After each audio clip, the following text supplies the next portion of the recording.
Welcome to the Hospitality Maverick podcast show with me, Michael Tinkster. We are on a mission to share what Maverick leaders know and do to build businesses that deliver strong results and positive impact on people, society, and the planet. Thank you to our brand partner BizSimply for sponsoring this episode. BizSimply is the all-in-one workforce management software that enables your business to become more efficient and profitable. The software designed and built by hospitality experts to enhance the way shift-oriented operators manage their business, optimize their entire people journey, and making every shift run like clockwork. And we join forces to help the industry to find new ways to become even more innovative in how we lead our people, how we operate, how we grow, and how we serve our customers. Together, we wanted to share strategies and tools to make the industry thrive long term. Yeah, of course you want to have a profitable business, but you also want to have a good impact in the world. And I think if sometimes we would allow ourselves to feel more and think a bit less, I think we would make sometimes better decisions. No matter what, even what's the outcome, you will be happier. If we make decisions based on rational facts, sometimes they may be the most rational decision, but it's not what is best for us or for the community or for the people that are around you. I think we need to feel it. This is the amazing human being Pilar Garcia, founder of Pendulo. Pendulo is the online software that helps independent restaurants, pubs, and cafes getting clarity on the most important KPIs and thereby helping them to achieve more profitability. Our vision for this conversation was, of course, to get you a better understanding about how you can make a more profitable business, but also how you get most out of your entrepreneurial journey. And Pilar, as you will learn in this conversation, has a fascinating journey from working in a bank to working with maverick restaurant businesses like Brindisa and Ceviche in London. We talk about how tech can help small operators to get better understanding of what they need to focusing on to make a more profitable business, what she learned from facing obstacles on her entrepreneurial journey.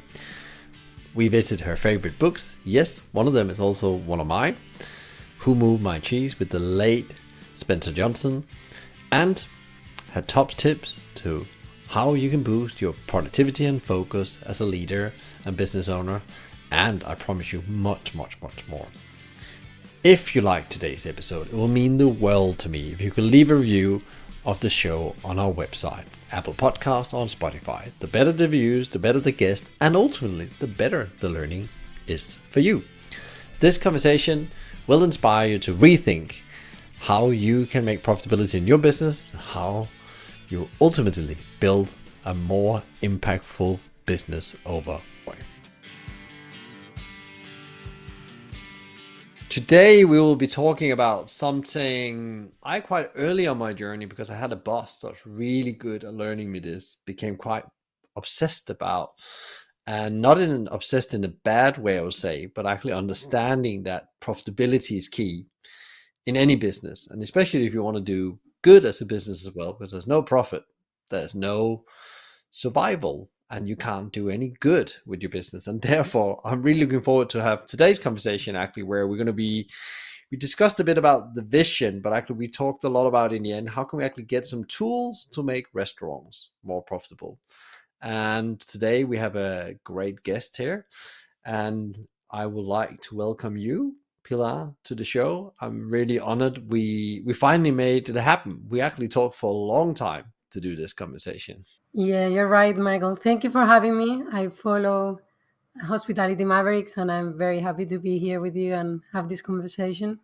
Can you give a little bit of context to, because I think there will be people nodding when you start telling about your background, who you are, and how you actually came to create a tool platform that actually helps restaurants get profitable. They'll probably think, I've probably heard about this before.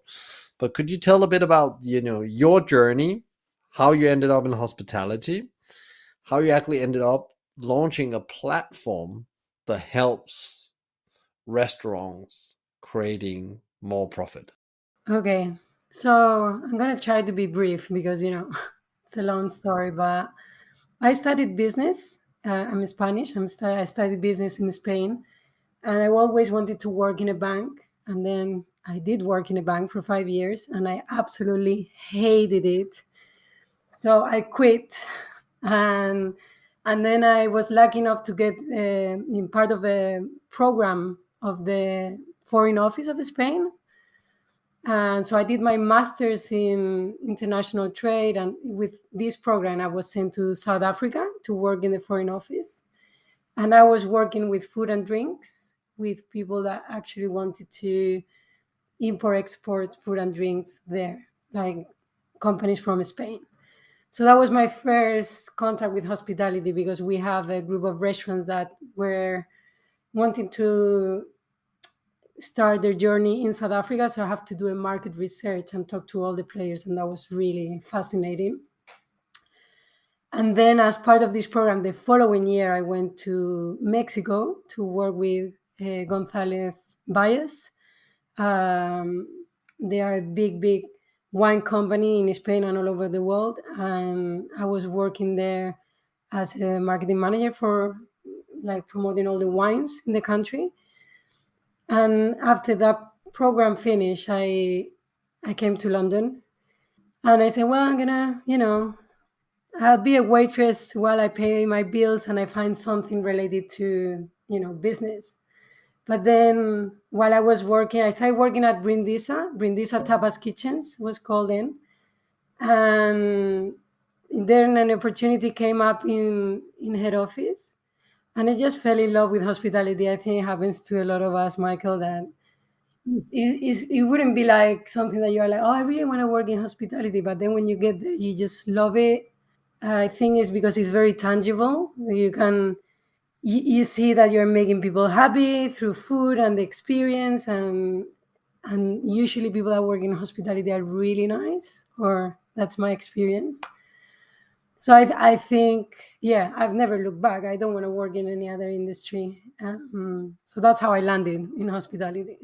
And your role at Brandisa, what was that? What was the kind of role you took on in the head office at that time? Well, at that time, they had three restaurants in central London, and the head office was the executive chef, the general manager, and myself. So basically, I had to do HR, I had to do marketing, I would support the chefs with, food cost and Excel, and so it was great because I was a lot of the head office and I had a lot to do, and they gave me a lot of. It was a great opportunity because the more questions I ask and I say, "Can I do this?" or "How can I?" I will get more and more, and it was great for learning because I understood the whole picture of how the restaurants worked. And also the head office was on top of one of the restaurants, so eventually it would be like, oh, we don't have any host, can you go down? It's like, yep. So I was still like really part of the restaurant, and supporting the team in any single way. So I think that was brilliant, because if you're in a big head office, you don't get all the parts of the puzzle. Also, what you've done now, you actually understood how different things impacts the business and how actually every penny runs around the business, I guess, in a way. So talk a bit more about then, further on the journey. What happened then after you fell in love with hospitality, worked for Brindisa, which is it's a great business. Monica has been on the show as well, talking about that journey and the impact they're doing for bringing better food to the UK and so on. Yeah, I actually Monica and Brindis had a massive impact on me as well, because Monica has this passion for good product, and she also has great ethos behind it. So I wanted my company to be like that, to care, and we really care for our restaurants and for our users, and we want to make their life easier. But also, Brindisa has another owner as well. Brindisa Kitchens has the financial controller at the time, that is Radnes Bagdai. He, I learned a lot from him about finance in hospitality, because it's a very different business than any other. Because as you know, our food margins are varying all the time.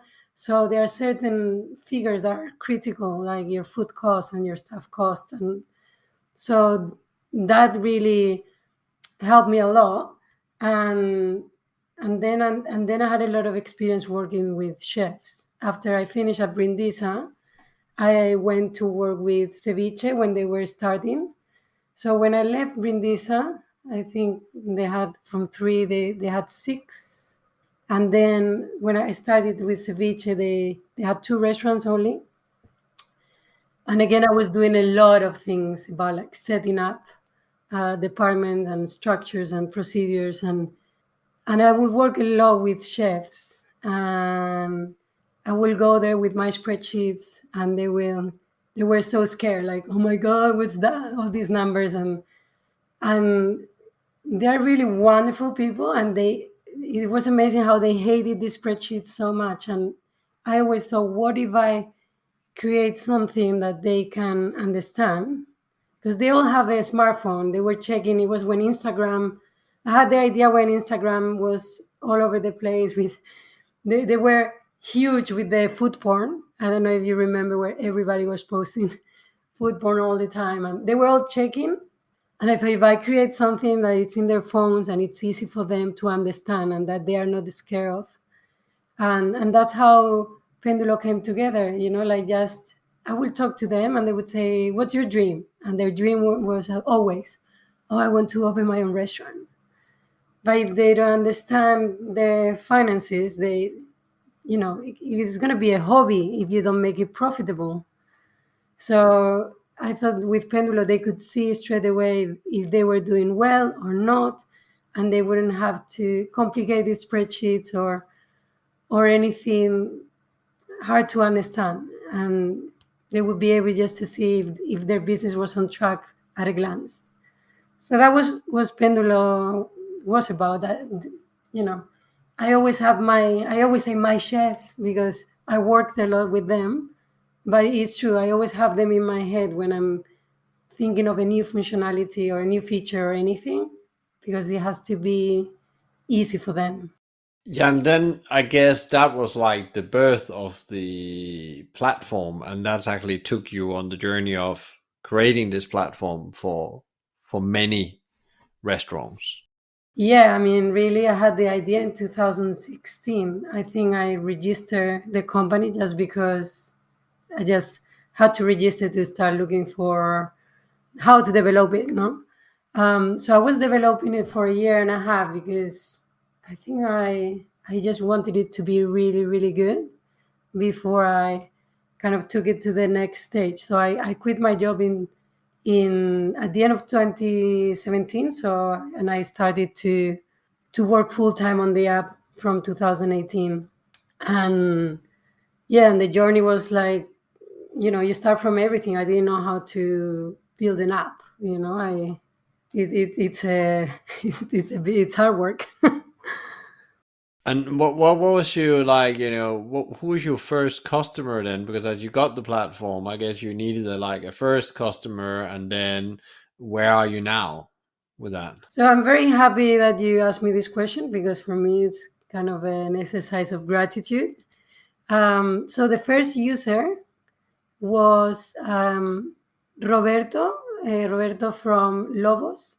So he used to work with me at Brindis, and we were good friends. So he would check spreadsheets and the app at the same time, and he would be giving me feedback if it works or not, if there was any problem with any of the calculations or any glitch in the app or anything like that. So that was a brilliant help. And the first paying customer was Paul Merritt.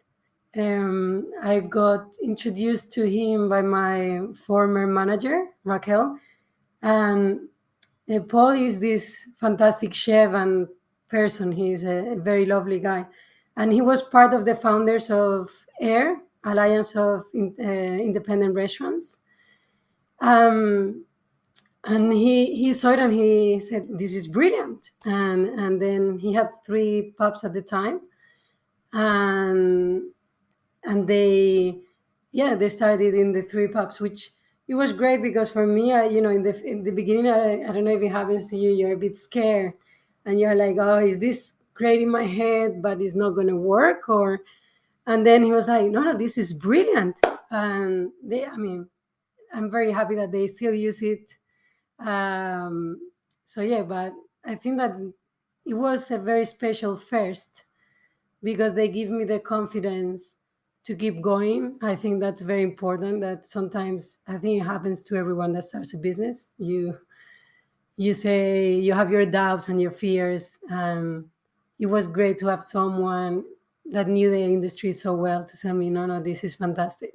What is the so where are you now, and what is the you call it vision or mission for you now? What is it that you are trying to do? We Our mission is to support like local economy and independent restaurants and pubs and cafes, giving them very user-friendly restaurant tools so they can see their numbers in a very easy way, reducing the admin time. We focus a lot on integrating artificial intelligence in the app, so it reads with just a picture. It reads the invoices, or it will tell you the total, the VAT, the number of the invoice, and then is also going to tell you now all the products with the prices, and it will give you the list, and it will tell you if any of the prices have changed since the last invoice. So it's always thinking, how can we be better as an app to make their life easier? So we want them to be able to check straight away if a supplier have changed the price of something. The app will tell them. They will see if what's their spend, how much is the profit they made, the food cost, the drinks cost, absolutely everything, just by taking a picture and just adding that in the app. So our mission is really to help all these restaurants, all these people that have little, behind all the independence, I find like there is a dream of serving good food and making a living out of their passion. And my passion is to enable them to make that happen, if that makes sense. Yeah, I think it absolute sense, because also that's where, in any business, like lots of people talk about sales, or they talk about they want to do all these things, but they can't be done if you, from a baseline, not make profit. And the first place you need to make profit is on your gross profit, and then there needs to be enough gross profits to cover the rest of the your viable cost to run the business operation cost. So I think it's really, really relevant. And I think actually I felt very lucky to, I actually learned around P&L from an early age from a boss that actually sat me down and trained me in P&L, or else I'll probably be quite clueless today with many things if I hadn't had that training, because I didn't have a finance background. I have a operation, marketing, and sales background. So I think, what is it that you'd learned then on that journey as you've been trying? Because there is, in principle, in restaurants, this, in my view, perception that they are not very profitable and there's very slim margins. You said, so what are some of the barriers you have learned that actually maybe makes some restaurants not profitable, because they don't have the tools really to have transparency of the where the business is? I think a lot of restaurants struggle because they are firefighting, and actually they don't take, I always say that you need to take 1 hour, 2 hours a week just to look at your numbers and to understand what's happening, because a lot of people, what happens is that they are operating and they look at their bank account and it's like, whoa, fantastic, we're making a lot of money. But then, you pay your suppliers, you pay your staff, and then when you realize you are actually operating on a loss. And that's what happened to a lot of people in COVID, that they were operating on a loss. So then they didn't have, funds to even keep up. But they didn't know that they were operating on a loss because they wouldn't check their numbers regularly. So I think, well, it was a challenge for everyone, anyways. But I think that some people are just kind of surviving and they don't realize that if they stop, look at their numbers, and tweak a few things in their food margins, their drinks margins, or how do they run their operations so they can maybe adjust their staff cost, or because in the end that's going to be around 60 or 65% of all your costs. So they need to really keep that under control and have a look. And 1 hour in the office a week sometimes is, you know, much more, it makes you much more profitable than, working, you know, 20 hours a day, because it's important to have the clear picture of what you need to improve.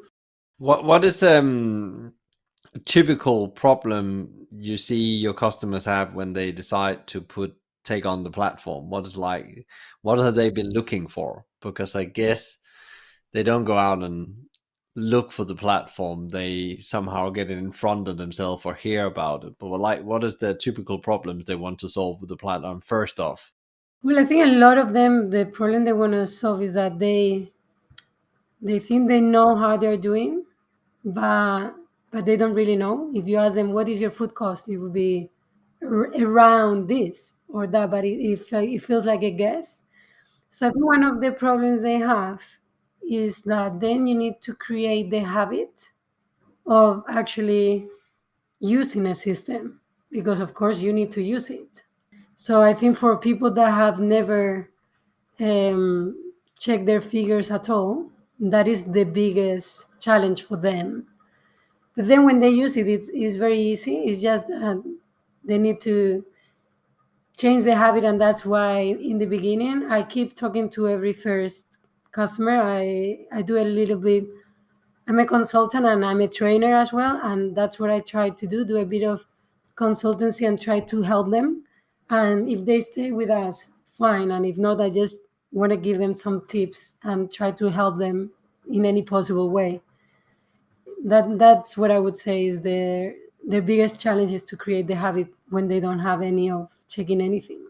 Yeah, it's interesting because almost like also I think I've seen as well that people don't know how to get to these numbers, so therefore they never check them, so they don't know how to potentially calculate your gross profit, or they're not sure where all the costs are and all the invoices are, and collecting that and getting that into the right categories and so on. So it's like there's a whole habit around how you approach finance and being disciplined, I guess, around making sure the input is there, and that's what the platforms makes easy as well. Yeah, yeah, we do all that with them. So it's very easy. Then the only thing they need to do is take a picture and add it.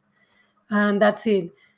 Um, but as you say, it's yeah, I think that people are intimidated by finance. It's like people are intimidated by maths. And I do love numbers, but I know a lot of people hate them. And, and I think that is the challenge. And with Pendulo, we always wanted to break that barrier. And he's like, no, no, look, this is super easy. You take a picture, upload this, and then you will see all your graphs of where is your money going. You will know exactly in where are your sales coming from, where is your spend going, and what you need to adjust to improve. And that really helps them because also they will see at a glance, oh, today we didn't make any money, or in this week we made money or we didn't. So then they can make those changes. But it's, I don't even talk to them about finance when I'm with them. I just talk to them about, yeah, and are you making money? That's, I don't like to even use like profit and loss, and I try to reduce finance terms as much as possible because what they care about is like, am I making money at the end of the day? What's like one of the challenge you have faced yourself, like as building out the platform? What is one of the biggest challenges you've had? Because like it sounds like a very simple idea, but as I know about how you get to your numbers, it's also a very complicated probably journey you've been on, and you've been going now for almost 6 years, isn't it? 6 years this year.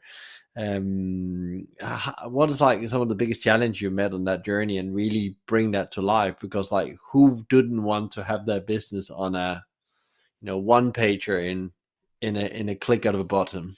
Yeah, I think I have a few big challenges. I think first to find the right people. I'm very happy with our development team. and we've been working together since the beginning. And to find that kind of loyalty nowadays in a in a development team is very hard. So that was a challenge to find them, but then I'm very happy about it. We had two massive challenges. One was COVID, like for all of us, Pendulo started to pick up, and then a lot of our customers closed, and then some of them couldn't reopen. We also decided during COVID, we decided not to charge anyone for our services. So I know that a lot of other softwares out there were charging them, but I just saw that it wasn't right, you know? So we decided we didn't charge them. I did consultancy and training for free. I created a lot of tutorials in YouTube so people would understand finance, and so they could train themselves for when COVID was gone. But that was a huge challenge because it was almost like starting again, I have to say. And also when COVID, when we started to recover from COVID, then people in restaurants didn't worry so much about their cost at that time. Inflation hasn't gone crazy yet, but the problem was the staff. Nobody had staff. So nobody would listen because their biggest pain was not food cost or drinks cost or whatever. Their biggest pain was staff. Is that I need staff to open. So in a way, it was kind of restarting Pendulo in a much harder environment. And then the other challenge we faced, I don't know if you heard about this. It was in the news all over the world. In 2021, there was a fire in Strasbourg in an OVH building, and that may say nothing to you. But OVH, it's a the data center. So yeah, the cloud was burnt, and we basically where we were keeping all our data and the backup of our data, they were in different places, and both of them were burnt in the fire. So at that moment, I remember thinking, this is starting from scratch. We did have the code, but we had, we have lost the data from our customers, like their data. So I decided to restart again. We didn't lose any of our customers. They all said, look, I use Pendulo to make decisions on a weekly basis. We have downloaded the reports, and we didn't lose one. The app was down for a week, and we didn't lose one single customer. And I think that's also because we always try to help them so much that they were like, no, we're here. It's fine. Don't worry. I was panicking. I thought like, this is and they were like, don't worry. It's okay. But it was very scary. Yeah, so it was like you thought the business was actually, almost disappeared overnight. I mean, that was crazy. I couldn't understand, it's just in the beginning, all the technicalities is like, yeah, but we have two backups because I knew that, but both got burned. And so I think that, well, now I have like four backups, I think. So, Definitely, definitely.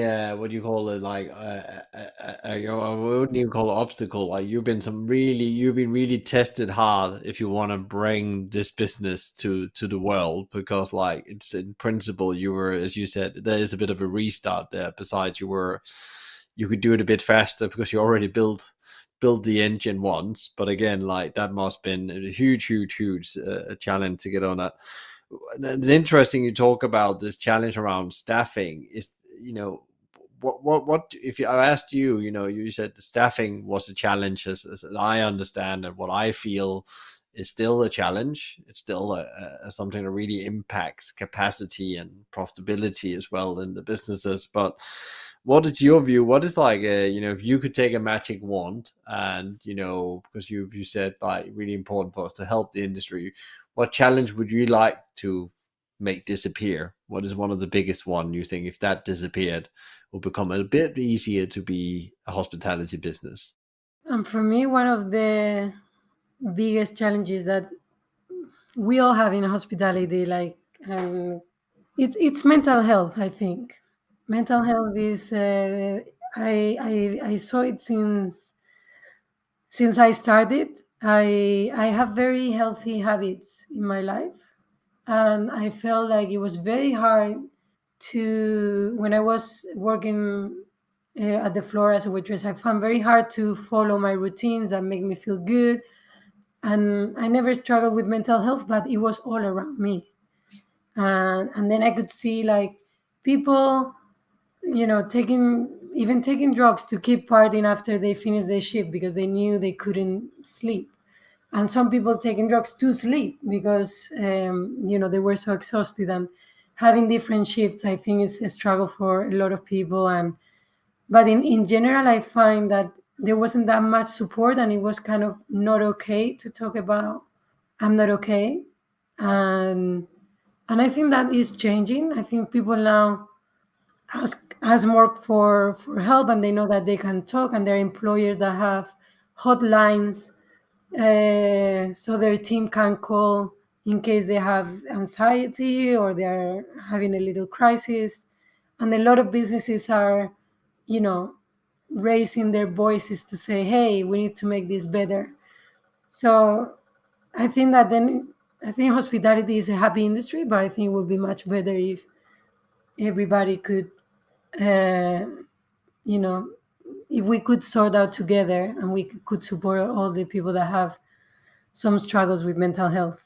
Yeah, and I think really like the last couple of years, pressures that has been from everywhere on the industry has even put more light to it. And I agree with you. There's definitely more, what do you call it, light shined on this issue. But you can, I think we all have had our squabbles over the last couple of years. If it was during the pandemic or in the aftermath of the pandemic, it's like this constant wheel in food and drink that keeps on throwing in challenges, small and big ones, mostly big ones. And how do you actually keep on doing it in that pace, and the pressure, even if you're on the top or you're on the floor, it's just being pushed up and down all the time. So you're in this really pressure point all the time where you are dealing with your own thing but also other people's things, and you are feeling that is never enough. You never, you don't feel any bad balance as well. So some people says to me like,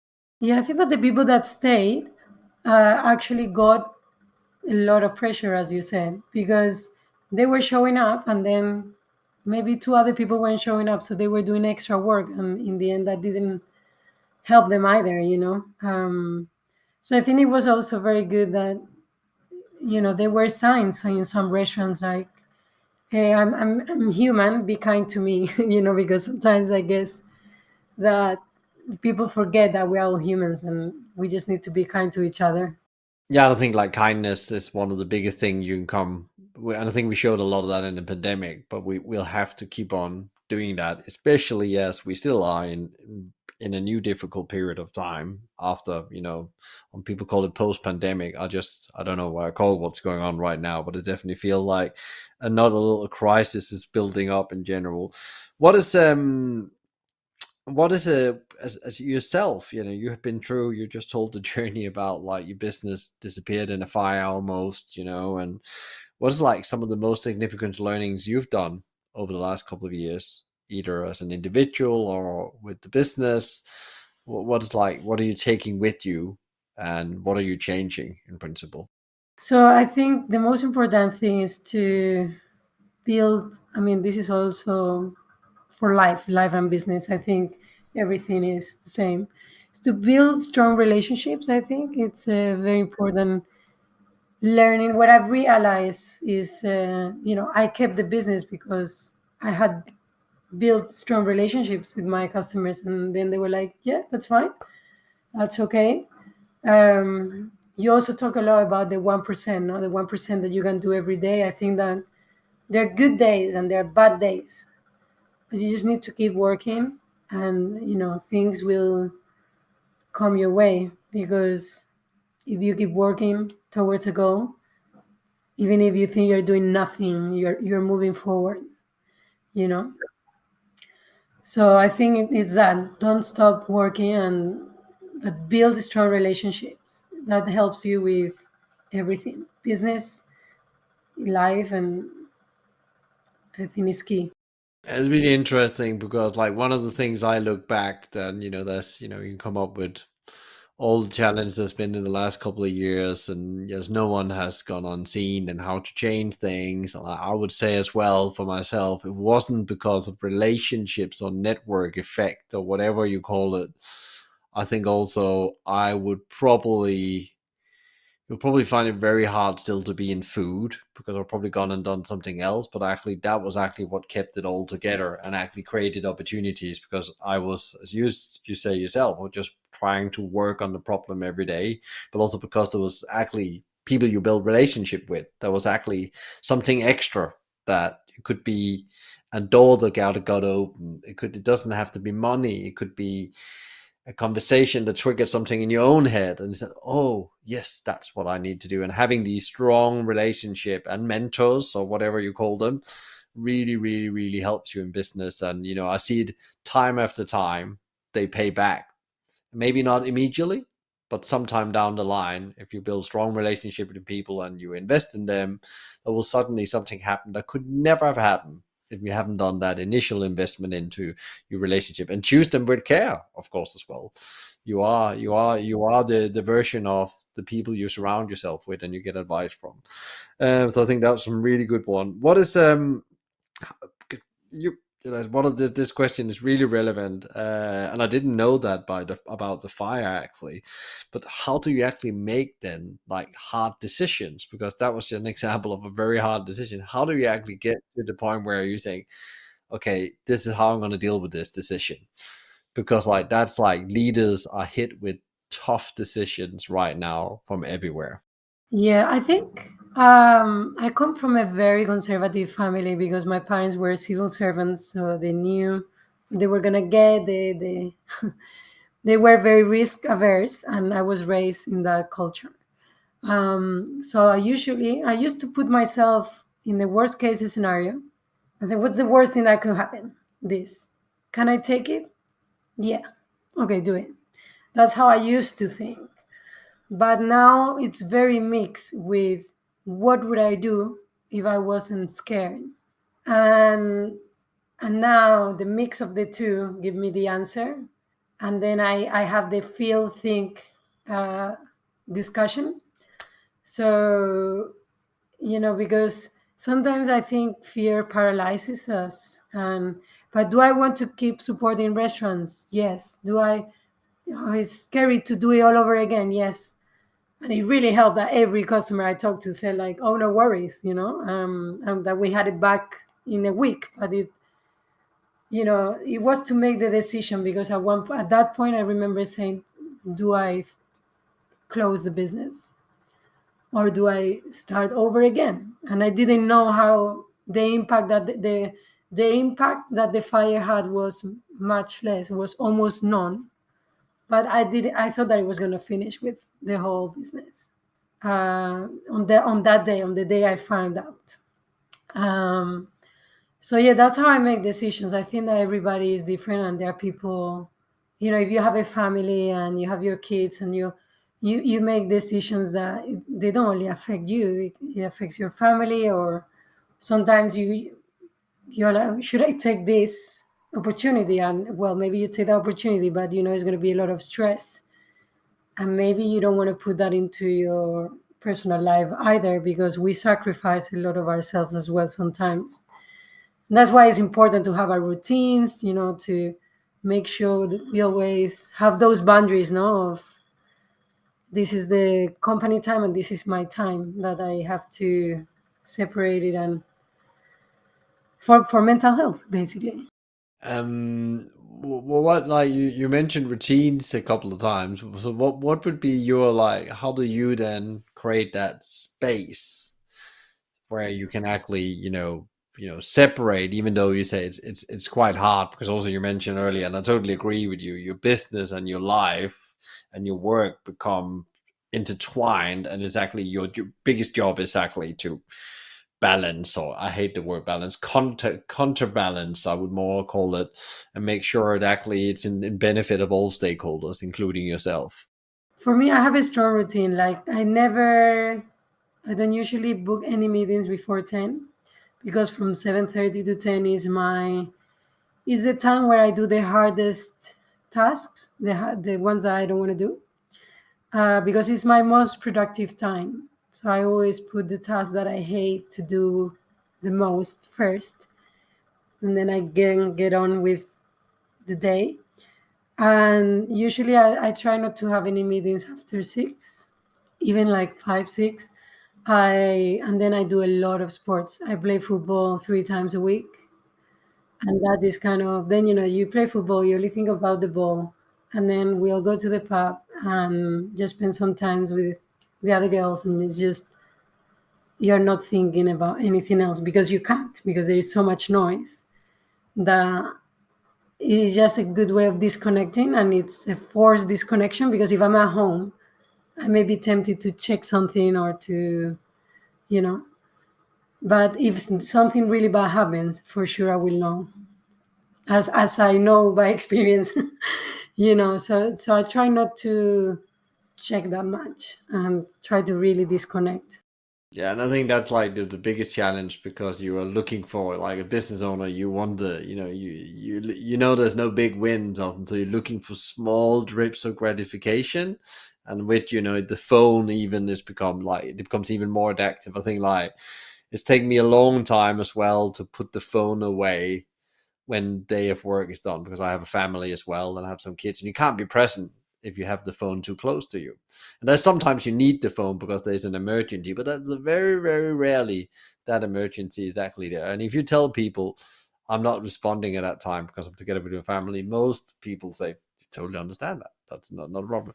And I love the idea about it. Actually, you're cracking the hardest things first, and I'm really trying to do that. And it's the whole eat frogs philosophy from Brian Tracy. Tackle your hardest tasks first, because your brain power is at the maximum for most people at the morning time. Well, I didn't know that this was a theory, but I also feel like that is the best time for me. Some people have I have a friend that her most productive time is from 11 p.m. to 1 o'clock at night. That's when she's really creative and very, for me, it's so weird. But, you need to find your own moment of productivity, if you want to call it that way. Yeah, and I call it my impact zone as well. I'm an early riser, so I'm actually trying to get before the family gets up. I'm on like you. I'm finding out what is that. I've already decided the day before what the problems I need, or challenges or tasks that needs to be tackled first, and then I will just reconfirm that, and I will always try and see if I can get started on one of them, or I can get one of them done, because that also gives you again a leap into the day in a way, and actually trying to get all that finished before 12 o'clock. And meetings is the hardest one to manage, I think, in all of that, because as you grow your business, more people get involved, there's more demands on you, there's more people that wants to talk with you on their terms in a way, and then you have to give them a positive no. But really, really good advice. What would be, because there's no doubt about it, you said it before, you were inspired by Monica and Brindisa and their work, and that's built into your business again, a business as a force for good. What would your advice be to leaders out there that's trying to figure out, they also want to build a business as a force for good, but are really struggling to find out, what is your top advice to people who want to do that? I'm very cheesy, Michael, I have to say. But I would say, like, to feel more and to follow your heart. I think sometimes we do the right things if we just follow our heart. Like, when COVID hit and we were doing all the consultancy and training for free, and the videos and everything, and there were moments that I have my doubts, because my wife says that I do a lot of charity work, because I try to help people, but it really feels good. And I've never felt bad about it, because I always feel I'm helping the community and I'm helping restaurateurs. And I know that some people tell me, oh, now I understand what I need to do. And and that is great. And unless you allow yourself to feel like what is really what I want to do, because just to make money, at least it doesn't, that's not my goal. It's, yeah, of course you want to have a profitable business, but you also want to have a good impact in the world. And I think if sometimes we would allow ourselves to feel more and think a bit less, I think we would make sometimes better decisions. Really, really interesting. It's like it's following your purpose and actually put the purpose first and let the money follow in principle, which I actually think it's really, really important because actually that's the purpose that's going to drive you the day you don't want to get out of bed and you really feel that this is a struggle. That's how I feel myself sometimes. Like that's what drives me to get up and do the work more than, oh, there's a huge chunk of money in the end of this route, this journey. I don't know if the money will follow, Michael, if it will follow that much or not, but it's hopefully. But no matter what, even what's the outcome, you will be happier, because and you won't have regrets, because I think if we make decisions based on rational facts, sometimes they may be the most rational decision, but it's not what is best for us or for the community or for the people that are around you. I think we need to feel it. Yeah, and it's quite interesting. If you don't try, you don't know as well. I always say so, and then you'll just go around thinking, if I just had done, if I just started that business, if I just tried to do that, if so, exactly that's one of the biggest reasons why I also sometimes just ask myself, well, I haven't done this, I'll just regret I didn't try, whatever it happens. And I agree with you that you can't 100% guarantee, but I think if you are following your heart and you're really trying to implement it well, of course you need to make some money. We talked about profit before, but if you really are following your heart, something will maybe come your way you didn't even think about that was possible in a way, even a rational way you couldn't get to that. Do you have a book you're gonna give out to people, like your favorite book to give away? Because I can remember we talked about some books before in our conversations. Is it like any favorite book to give away? I have a lot of them. Um, there were three books I used to give a lot. I will tell you the three, and then my favorite in that sense. Well, I used to. There was like Who Moved My Cheese. It was Fish, and then 1 Minute Manager. I think the three of them are very good, but I think maybe the best one was, I read it when I was 18, I think. Who Moved My Cheese, because it talks about change and fears and opportunity, and I think just for life or business, it is like, I think you can read it in half an hour and it's just brilliant. It's a brilliant read, and every time you read it, you learn something new. It's one of my favorite books. It's actually behind me here as well. And the 1 Minute Manager, I talk a lot about that, and I give that to anyone that's actually even managing stakeholders or people for the first time. I give them that book, and then that's the leadership training. We talk about that book. That'll be the one I've always used, and people that listen in that had I've been working with, I've been giving a lot of those books away as well. So it's great, great, great books.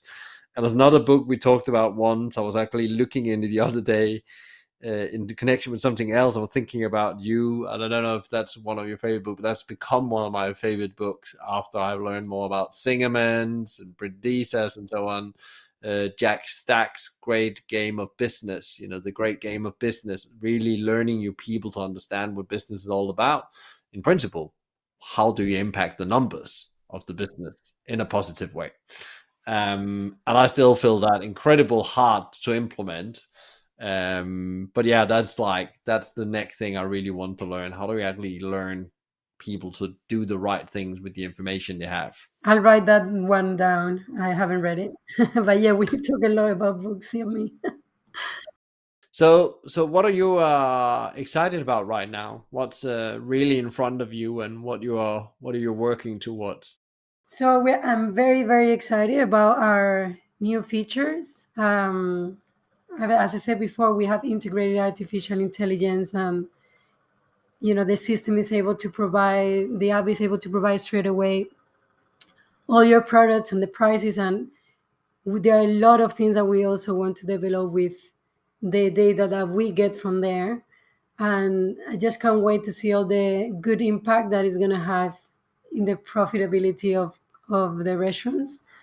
So I'm really excited about that at the moment, and see how we can make it better every day for restaurants, because we try to adapt to their needs all the time. We started just like, oh, something in your phone, but it was quite manual. Then we integrated AI, but it was only for the big data. And now we're going into the grids, into the little, we are zooming in to get more and more information, so it's easier and easier for them to see all the relevant data from the restaurants. So I'm very excited about what the future holds and the use that we as a company can do with that, and with restaurants, the result and the impact that can have in the profitability of a restaurant. Right now, when they change to Pendulo, when they start using Pendulo, they improve their profits from 3 to 5%. It's just the fact of start tracking. So suddenly you are like, oh, I didn't know this, I didn't know that. So we are very excited because our goal is to improve that margin that we are helping them to keep for themselves. Yeah, and I guess also that you help them focusing on few things at the time instead of really trying to do a lot of different things. They then find out what are the 20% that gives 80%, and it's like really interesting. There's a having a guest coming on soon. I'm working on somebody talking about AI and how it's actually going to change the world for good or bad. But actually, lots of people that works in high pressure environment, the whole AI thing really will help them accumulate information quicker so they can make better human decisions. That's my view. And of course, technology is only as good as the people that use it, and that goes with ethics, and it goes to how you analyze the data you get out. So it's really interesting to hear from you, from your point of view as well, that actually that the new features are really helping them nailing down quicker where the focus has to be. Yeah, that's the goal, no? That they can see straight away where they need to take action. So that is the goal. That the app without them taking action doesn't work. But the app makes it very easy for them to realize uh, where they have the problem. So that's the goal. And say about artificial intelligence, it's tricky. I think that it can help a lot. It can do a lot of good. I also have some friends that work as AI. They're AI scientists, and they are studying the bias and the ethics of AI. And I think it's so complicated that we don't even know. It's a very tough topic. I think there is a lot of research. And I'm trying really to understand it myself, because I can see this as like AI will be, in my view, a game changer, not just for hospitality but for way of life. It's a bit like the internet, in my view. Is like such a huge thing, and you have to, as a business owner, try to understand what it means for you and how you can use it in the best possible way, because it's definitely here. It's not going to go away. It's not like, but it's not going to, I don't believe it's going to take over humans' work. It was probably elevate humans' work, because again, it is machines in principle. So I don't think we have like a Terminator kind of. Hopefully not. Hopefully not. Hopefully not. But it's like there's definitely positive news for hospitality, where there's lots of data and repeated tasks that actually needs to get to people quicker so they can make quicker decision in the front line. That's what you confirmed as well. Where can people find out more about you, Pendula, and is there any places online they should go? And if they want to reach out to you, what do they do then? Yeah. Well, our website is www.penduloforce.com, and they can find me in LinkedIn. Happy to connect. And my email is pilar@penduloforce.com, or you can contact us at info@penduloforce.com. Yeah, we'll be very happy to have a chat and know more about everyone's business. I love even when we have meetings and it doesn't materialize as a customer. I love those chats because you know talking to everyone in hospitality and getting an understanding is those meetings are just fantastic. I love it. Great, great, great. So that's an invitation to everybody out there. I send you power and energy on the journey. It's absolutely incredible to have had this conversation, and look forward to connect soon. Thank you, Michael. It's always a pleasure talking to you. Thank you. I really appreciate that you're listening in. So, if you enjoyed today's conversation, please share with others, rate or give a review, or subscribe to one of our channels, which all can be done via the website hospitalitymavericks.com. I believe that reading the right books is the key to become a better leader. So I've helped you with a curated list of some of the best books to improve yourself, others, and the organization. Find them on hospitalitymavericks.com.